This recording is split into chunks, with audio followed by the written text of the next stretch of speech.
Oh, perfect timing, Yagami-san. And here I was about to go without you. Are you ready to visit Mamiya-san?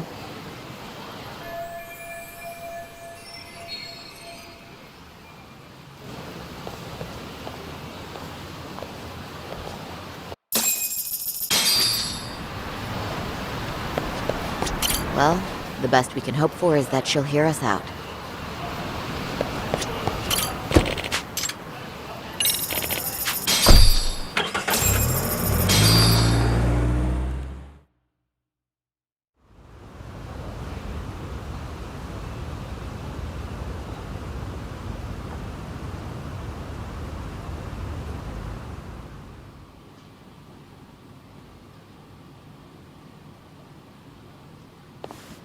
Remember, we're speaking to a victim here, Yagami-san.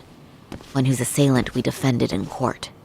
If we had tried to make an appointment, she probably would have declined outright. Not sure showing up unannounced is much better, so let's just hope she's willing to talk. Yes, there's no way around it. It's a risk we had to take. Well, here goes nothing. Yes? I'm Shirasaki from the Genda Law Office, the attorney for Mr. Akihiro Ehara. You may remember me from the hearings. Why are you here? Don't you know it's rude to show up at someone's door uninvited? I understand, but we have a pressing matter that directly concerns you. If we could do this another way, we would. I apologize for any inconvenience. I'm sorry, but the trial's over and done with. You know I can legally turn you away. You're right, but I'm only asking a moment of your time. Please, would you mind?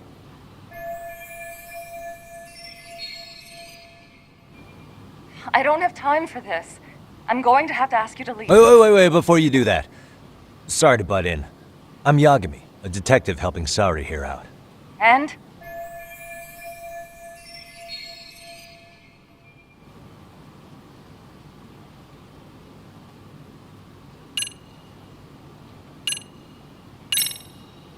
Are you aware of the trending video that's leading people to believe Ehara committed murder? Thing is, the victim was confirmed to be alive in Yokohama until the morning of your own incident. And since Ehara was on the train with you, they're ruling him out as a murder suspect. So, what is it you're getting at? I'm just trying to ensure you're in the clear from any of that unfortunate business. If we could do this now, we'd never bother you again. All we need is 10 minutes of your time. How absurd. We're only trying to help, but if later would work better for you, we could always come back another time. With our supervisor, of course. That visit would probably be more formal. There'd be paperwork, audio tapes, you know the drill. You'll want to clear your schedule. I really don't have time for any of that. No, I understand, and it's entirely our fault. We thought we'd do this casually, but we really should have been more by the book. But it is a murder case, so we do have to make sure our paperwork is in order here. Now, would you prefer to schedule a date to accommodate a more formal interview?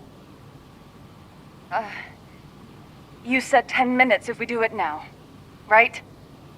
We'll make it as painless as possible. All right. Hold on. We really do appreciate it. Well, I'm impressed. I'm also not sure I should trust a word you say ever again. Really? I did get us in the door, didn't I? I'm joking. I do appreciate the help. Now let's not screw this up. This is likely the only conversation we'll have with Mamiya-san.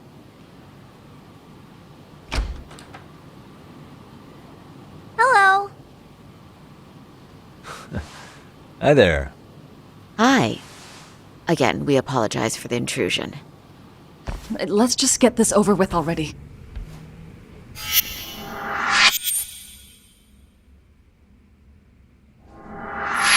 Okay, bye-bye.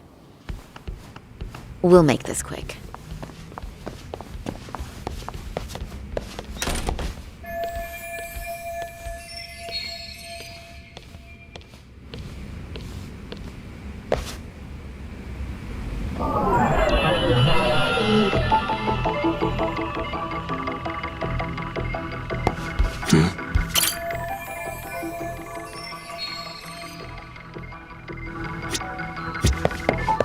Suspicious.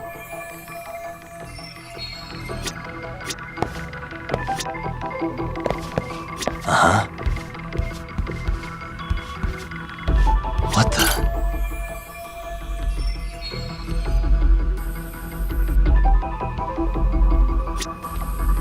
Suspicious.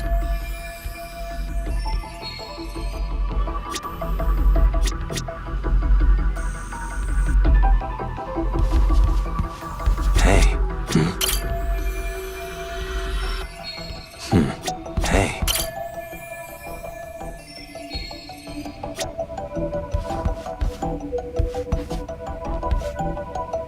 Suspicious.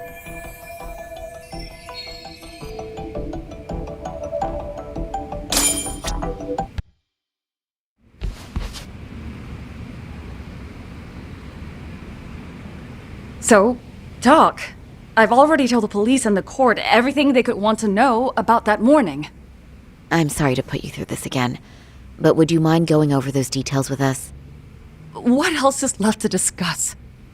I understand how pressured you might feel. I've gone over this so many times. I wonder if pressing charges was even worth it. No, what you did was both brave and inspirational. Many victims are afraid to come forward for any number of reasons. Your voice might give them courage to find their own. Ironic.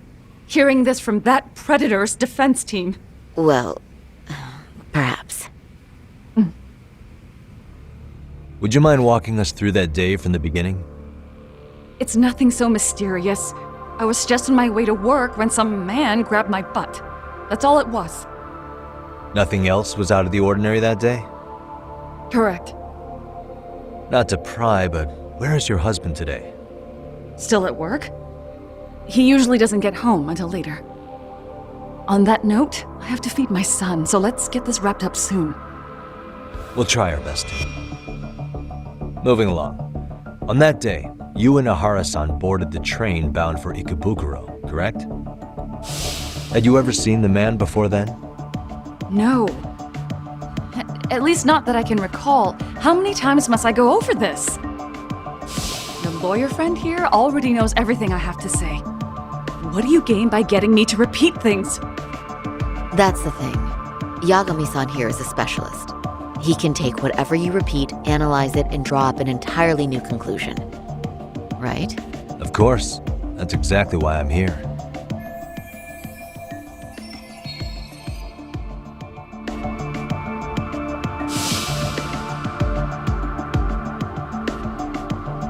In the security footage as you stepped onto the train, it looks like Ahara-san stepped right behind you. Were you aware of his presence at this point? I was.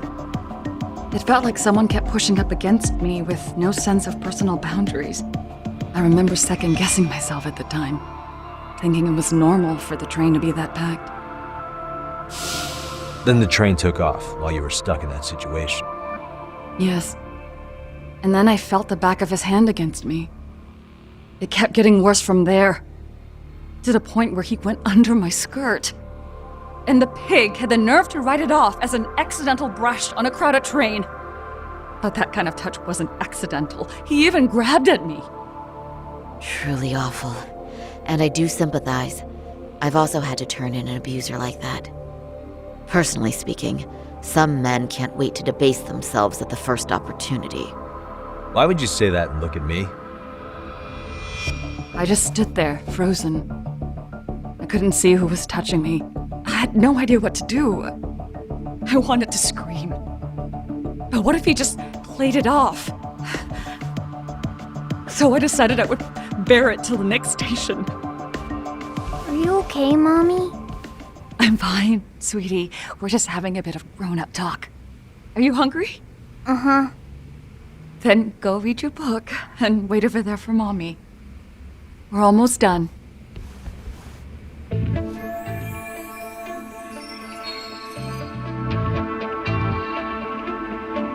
You said the abuse lasted the entire 6 minutes between Ikebukuro and Shinjuku Station. Did you see the groper's face at any time during that span? No. I was too terrified to look. And I thought, even if I did, he'd just pull away and escape. But just as the train was pulling into Shinjuku, I reached back and grabbed the hand on me. That's when I saw his face. Of course, he shook me off as the doors opened, but I'd already gotten a clear look at him. He must have known I could turn him in at that point. So he ran, and I chased after. Right. That was captured by the station's security cameras. Great job tailing him in such a crowded space. On that note, did you ever happen to lose sight of Ahara-san while running? His cat was pretty easy to spot, and no one else was bolting off the platform like that, so I never lost sight of him. At that point, I could feel my voice returning, so I just screamed. That man grabbed me! I'm glad there were good Samaritans nearby. For sure. And there were a lot of smartphones out, so I figured there was no way for him to get away with it. I was so relieved. I see. I think I've got the gist of it. But now we've got a piece of evidence that contradicts what you've told us. What do you mean?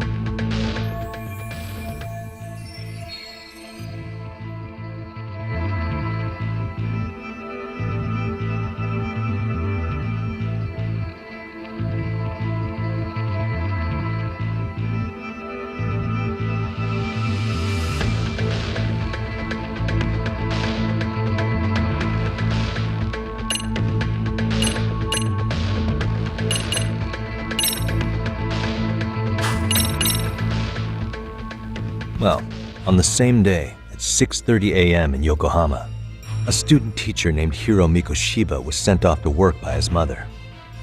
But he was soon abducted near his home, only to be found dead much later in Ijincho. Is that... According to the video, Ahara-san here is the murderer. what? He killed Mikoshiba in cold blood to get vengeance for his bullied son. His kid was about to graduate high school, but instead, he took his own life. So Ahara took it upon himself to punish his son's tormentor. That's awful. But now we come back to the issue here. If this footage is authentic, then Ahara-san couldn't have been your assailant. The victim's estimated time of death and Ahara-san's time of arrival in Tokyo simply don't allow for it. It's just not possible for someone to make that commute. But there's the flip side.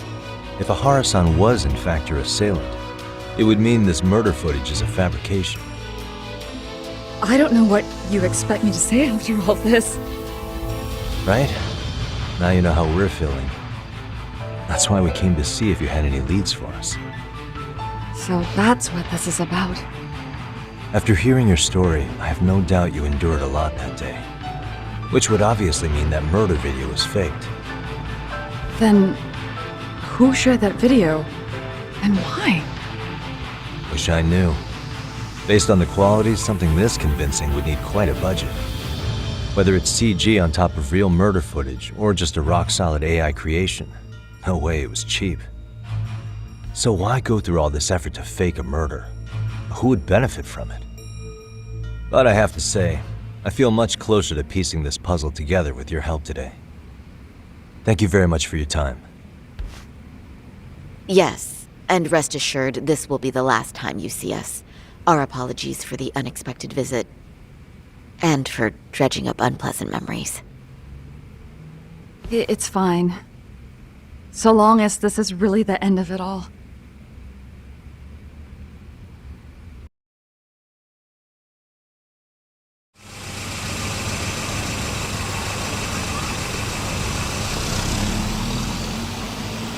I'd like to report Mamiya-san's account to the rest of the team. Can I count on you to be there? Sure. Let me give Kaito-san a heads up. All right, then I'll see you there.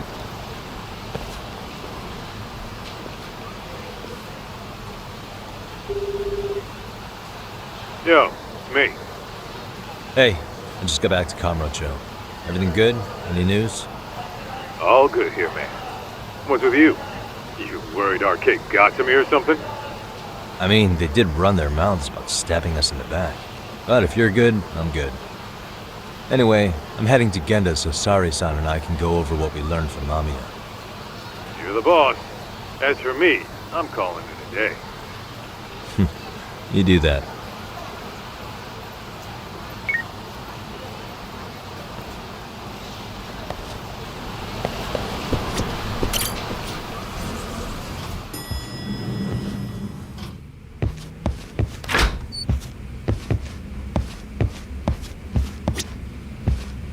Are we ready, Yagami-san? Let's start with our visit to Mamiya-san, if that sounds reasonable to you.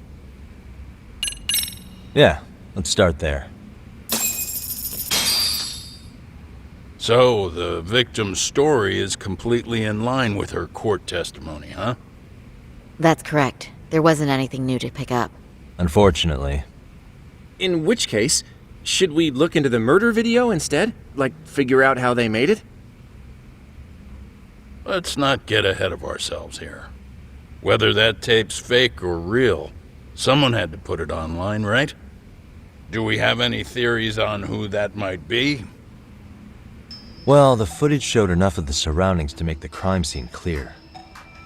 As somebody who's been there, I can confirm that the blood splotches match what you see in the footage. Which means...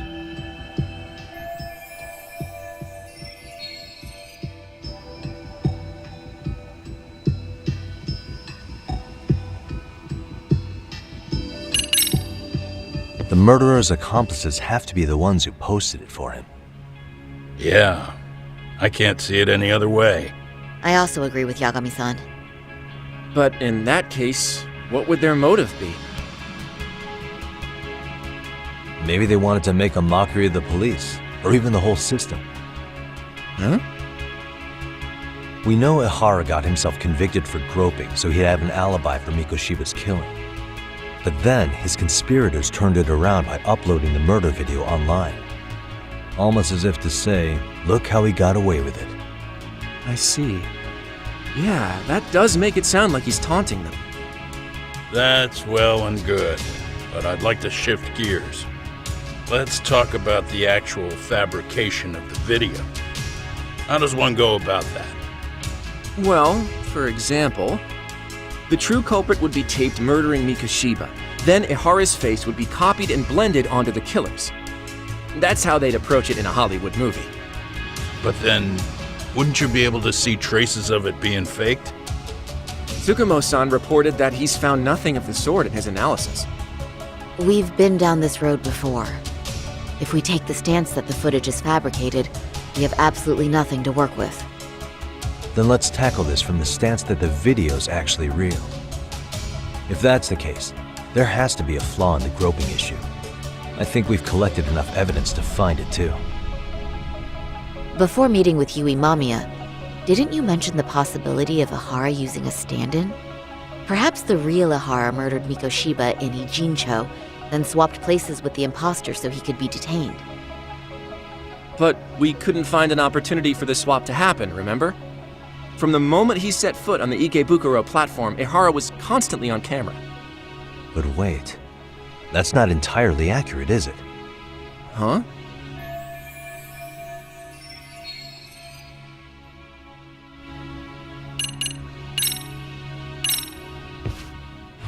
Remember how we mocked up a diagram of the Shinjuku station platform?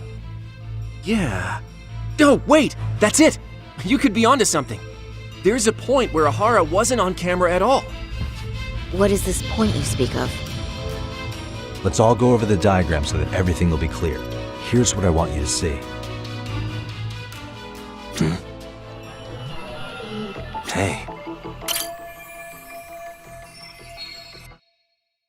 It's very brief, but there's a moment where Ihara and Mamiya-san can't be seen by the security cameras. The dotted lines on the arrow represent the camera's blind spot. It does appear so. So you're saying this is where the groper, the fake Ihara, traded places with the real one? Can't say it's impossible, right? Right. Except if that actually happened, Mamiya-san would have been right behind them at the time. Could the two really swap places without her noticing? In a crowd like that, I think it's feasible. If that really was Ihara's plan, then I'd say he was being careless. Careless? How? Well, on the day of the incident, the station was packed for morning rush hour. That means there was no solid guarantee the assailant could make the switch. He could have been nailed by any random passerby before reaching the blind spot. Good point. Not only that, if Mamiya-san had called for help while the train was still moving, then the first Ihara would have been caught before even reaching the platform. Oh, I mean, yeah! Called it. Think about it, Yagami-san. Why would Ahara's accomplices meticulously plan out every last detail of this alibi, only to leave such a crucial component to chance, as Hoshino-kun pointed out? Oh, just doing my job. True. Good work, Hoshino-kun. In fact, I think that may back up my own take on it. Yeah? What if everything, including the appearance of leaving the plan to chance, was part of the plan? Can you expound on that? I'm saying I agree that such an airtight alibi wouldn't have allowed for contingencies. And that takes the question to another level. Just how far did they line up the pieces in advance to make the swap work? Are you saying there's more to it than we discussed? What did we miss?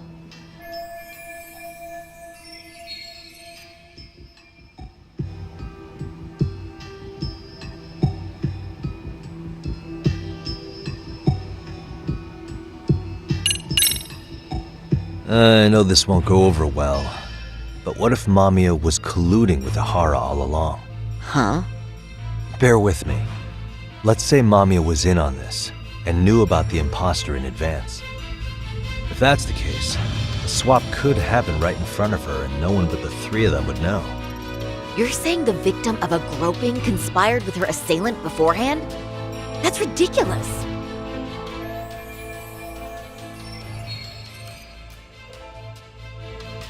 Let me just say, I'm only trying to work out how a swap like that would be guaranteed to work. Now, if Ahara and his stand-in both know that Mamiya will pretend not to have seen them, they can trade places in the blind spot with impunity. Conversely, if Mamiya wasn't in on the plan, the idea of a swap would never work. We can say with certainty that she would have seen the swap, so... She could have even called attention to the real Ahara the moment he stepped in. That way, the people around her would be focused on chasing the correct assailant. The rest is as we know it. They caught Ahara and detained him until the police showed up. Hold that thought. If your theory is accurate, what about Ahara's trace evidence? Remember that fibers of the victim's underwear were detected on his hand. Well, that can also be explained by Mamiya being in on the plan. For example, while the stand-in was showing himself at the security cameras, Mamiya could have easily provided Ahara access to a pair of underwear at the same time. Maybe the stand-in loitered around for so long because he was letting everyone else get themselves in place. It's not impossible. We can work out the other details later, but the point is, Ahara's murder alibi is shot if Mamiya was involved. In summary, it's possible Ahara disgraced himself to secure an unshakable alibi for Mikushiba's murder. I'll concede that it's an avenue worth pursuing. And when it comes to the prosecution, they can't just admit they got the first case so wrong. Plus, they can't question Ahara about Mikushiba's murder. In fact, their only option is to claim the tape was faked. So he managed to make a farce out of the system after all.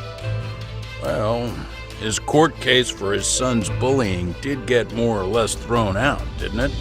The school, the investigative committee, and the court all agreed there wasn't enough evidence to convict anyone. No surprise for me that the guy held a grudge against the system for so long. Hold on. Before we all decide on this, What's up? the obvious question to me is why would Mamiya be party to such a crime? She appears more than financially stable, and she's even raising a child. So why would she do something so enormously risky as helping establish a murder alibi? Yeah, I haven't gotten that far yet. But maybe she was promised something that far exceeds the risk. Or maybe Ahara has some kind of dirt on her even? Enough to make her help with a murder? What sort of secret would be big enough to force someone into that corner?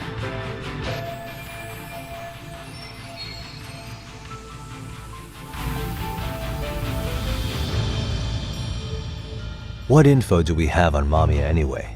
Maybe we can spot a connection to Ahara through her profile. I'll pull her information. Just a second. Oh, I just thought of something else those two would have guaranteed by working together. What's that? If Ahara wanted to use this crime as a murder alibi, he needed it to blow up into the public eye. But if he had chosen a victim who stayed silent, then nothing would have come of it.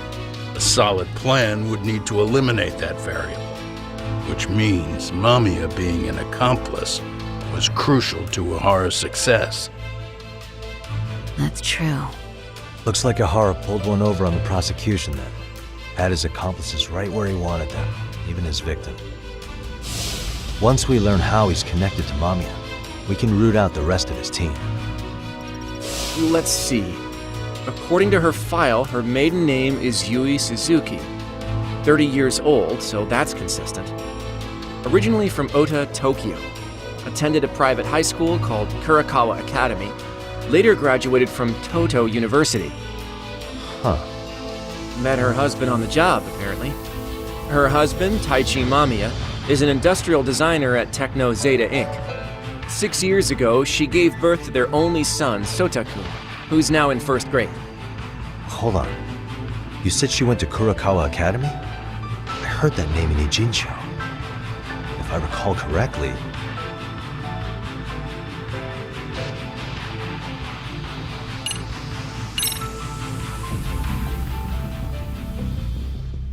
When I went to scope out the murder scene, there were these 3 guys watching the detectives and me. They told us they were just checking things out, but they mentioned they're Kurakawa grads too. You have any ID on you? Will my license work? Kake-san, age 30. Akaike-san, age 30. Mommy is 30 as well. What's that got to do with anything? Aren't we trying to find a connection between Mamiya and Ohara? I found the Kurakawa Academy website. Looks like they're pretty prestigious. It's in Tokyo, specifically in Ota. Pretty close to where Mamiya lived. Oh, What? the girls there get such cute uniforms. You little... You want to start all over from the bar exam? Wait, I've seen that uniform before too, actually. Where? On an old picture of a teacher at Seiryo High, Sawa-sensei. Ohara's son had confided in her.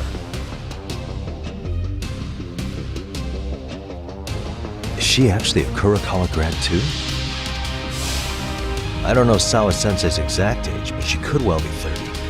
Maybe all of them are even classmates. Could this mean they're actually linked? The victim and her up-to-now unrelated assailant? It's a tenuous link at best. Could fall apart any time. But no true detective alive would pass it up.